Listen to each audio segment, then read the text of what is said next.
Vdekja e këngëtarit të njohur Shpat Kasapi më 26 nëntor pas një ataku kardiak në Itali, tronditi thellë publikun shqiptar dhe maqedonas. Artisti dashur për breza të tërë, ai u shua papritur teksa ndodhej në Itali së bashku me bashkëshorten e tij, Selvien, për të kujdesur për shënjetin e djalit të tyre të vogël, Roelit. Lajmi i humbjes së tij u përhap me shpejtësi, duke sjellë një dhumbje të madhe për familjen, miqt dhe komunitetin artistik.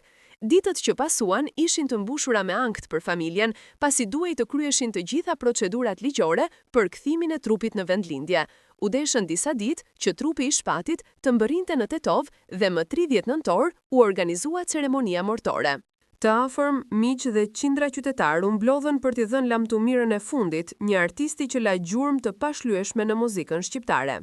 Ndërkohë, në rrjetet sociale ka nisur të qarkullojë një deklaratë e bërë nga Hoxha Ahmet Kalaja, i cili është shprehur i indinjuar me mënyrën se si mediat kanë transmetuar informacionet rreth transportimit të trupit të Shpat Kasapit.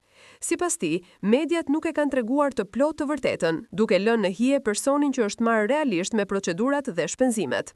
Kalaja deklaroi publikisht se ishte Mariglen Shehaj, babai i Amarit, ai që u mor personalisht me të gjitha shërbimet para dhe pas vdekjes së Shpatit, duke përfshirë edhe transportimin e trupit nga Italia në Tetov. Ai e quajti këtë një gest të madh, të bërë me zemër dhe për kushtim, duke e vlerësuar si një akt nderi dhe humanizmi që meriton të përmendet. Në mbyllje të deklaratës, Kalaja shtoi se, ndonse mund të ketë kontribus të tjerë për çështje procedurale, shpenzimet materiale janë marrë përsipër nga Mariglen Shehaj. Ai e përfundoi mesazhin me falënderime dhe lutje, duke e quajtur këtë veprim një vepër të bekuar dhe një shembull të vërtet vëllazërie në ditë të vështira. Kja deklarat ka hapur diskutime të reja në rrjet, duke theksuar rëndësinë e transparencës dhe mirënjohjes në momente të tilla tragjike.